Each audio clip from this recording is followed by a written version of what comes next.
पांढरा शर्ट, डोक्यावर टोपी आणि काळी कुट्ट दाढी असणारा पैलवान आमदार म्हटलं की भारत नाना भालके यांची छबी आजही आपल्या डोळ्यांसमोर येते।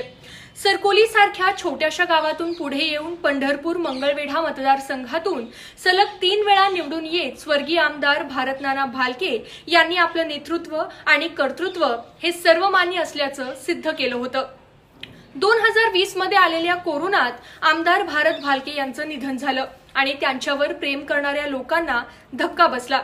सर्वसामान्य कुटुंबातून येऊन फक्त आपल्या कर्तृत्वाच्या जोरावर विधानसभा गाठणाऱ्या या लोकनेत्याच्या मृत्यूला आज 3 वर्ष झाली। तरीही नानांबद्दल असलेली लोकांची आस्था अजून किंचितही कमी झालेली नाहीये।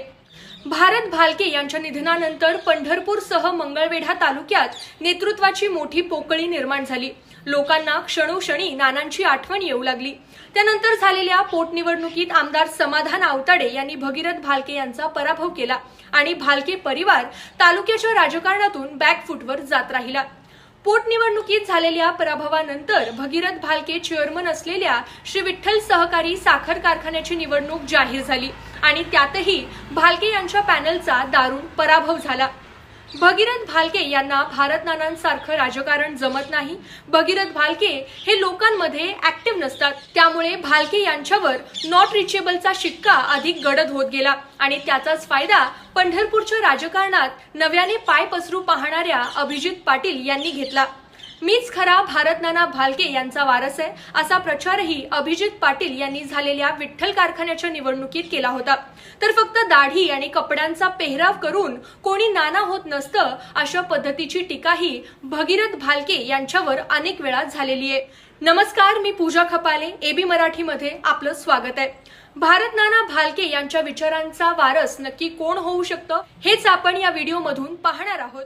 स्वर्गीय आमदार भारत नाना भालके यांच्यानंतर अभिजित पाटील हे नेहमीच मी नानांच्या विचारांचा वारस आहे असं सांगत आलेत। सार्वजनिक कार्यक्रम आणि खासगीतही आपण नानांच्या विचारांना मानतो आणि मीही त्यांच्याच पावलावर पाऊल टाकत चाललोय असं ते सांगत असतात। भारत भालके यांना राजकारणात येण्यापूर्वी कोणतीही राजकीय पार्श्वभूमी नव्हती। ते स्वकर्तृत्वावर आमदार झाले।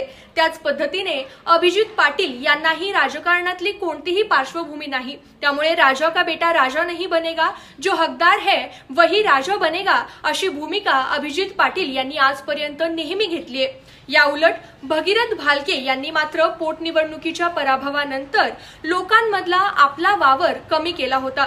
आजही कोणाला भगीरथ भालके यांच्याशी संपर्क करायचा असल्यास तो सहजासहजी होत नाही। त्यामुळे भगीरथ भालके यांची तुलना त्यांचे वडील भारत नाना भालके यांच्याशी करायची झाल्यास स्वर्गीय भारत नाना भालके हे सतत लोकांमध्ये असणारे रमणारे नेतृत्व होते। त्यांनी आयुष्याच्या शेवटी दवाखान्यात असतानाही लोकांसोबत असलेली नाळ तुटू दिली नव्हती। मात्र भगीरथ भालके अजूनही लोकांसोबत पक्की नाळ जोडू शकलेले नाहीयेत। या उलट अभिजित पाटील यांच्या राजकारणाचा सर्वात मजबूत पैलू पाहायचा झाला तर त्यांचं लोकांमध्ये मिसळणं, लोकांच्या प्रत्येक सुखदुःखात सहभागी होणं। छोट्यातल्या छोट्या कार्यकर्त्यालाही अभिजित पाटील मुबलक वेळ देतात। हाच भारत भालके यांचा गुण अभिजित पाटलांमध्ये दिसत असल्याने अभिजित पाटील हे भारत नानांच्या पुढचं वर्जन आहे अशी चर्चा तालुक्यात सतत सुरू असते। अभिजित पाटील यांना मानणारा मोठा वर्ग आता पंढरपूरसह मंगळवेढा तालुक्यात तयार झालाय। भगीरथ भालके यांच्या नॉट रिचेबलला वैतागून भालके यांचे अनेक कार्यकर्ते अभिजित पाटील यांच्या गटात सामील झाले आहेत। पंढरपूर तालुक्यातील व मंगळवेढा तालुक्यातील अनेक भालके प्रेमी आता अभिजित पाटील प्रेमी झालेत। त्यामुळे स्वर्गीय भारत नाना भालके यांच्यानंतर अभिजित पाटील हेच या मतदारसंघाचा विकास करू शकतात किंवा त्यांचा वारसा चालवू शकतात असा समज सर्वसामान्य लोकांमध्ये रूढ होत चाललाय। विठ्ठल सहकारी साखर कारखान्यात मिळवलेला विजय, अनेक वर्षांपासून पेंडिंग असलेली शेतकरी व कामगारांची दिलेली देणी, अडचणीत असलेला विठ्ठल कारखाना ताब्यात घेऊन यावर्षी जिल्ह्यात दिलेला उच्चांकी दर यामुळे अभिजित पाटील यांच्याबद्दल लोकांमध्ये मोठी क्रेज निर्माण झाली आहे। स्वर्गीय आमदार भारत नाना भालके यांची 999 नंबरची गाडी पंढरपूर मंगळवेढ्यात फिरली की हे आपले भारत नाना अशी लोकांमध्ये चर्चा चालायची। तीच जागा आता अभिजित पाटील यांच्या 9799 नंबरच्या गाडीने घेतलीये। नानांच्या जाण्याने तयार झालेली स्पेस भरून काढण्यात अभिजित पाटील यशस्वी होताना दिसतायत।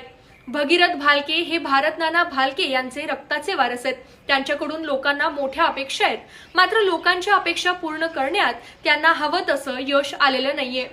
भालके परिवारावर प्रेम करणारे अजूनही हजारो कार्यकर्ते या मतदारसंघात आहेत। एका बाजूला अभिजित पाटील हे आपल्या कर्तृत्वाची रेष मोठी करत असताना भगीरथ भालके यांनी इनॅक्टिव्ह राहत आपल्या उरल्या सुरल्या कार्यकर्त्यांचा हिरमोड करू नये अशी अपेक्षाही गावखेड्यात अनेक कार्यकर्ते खासगीत बोलत असतात।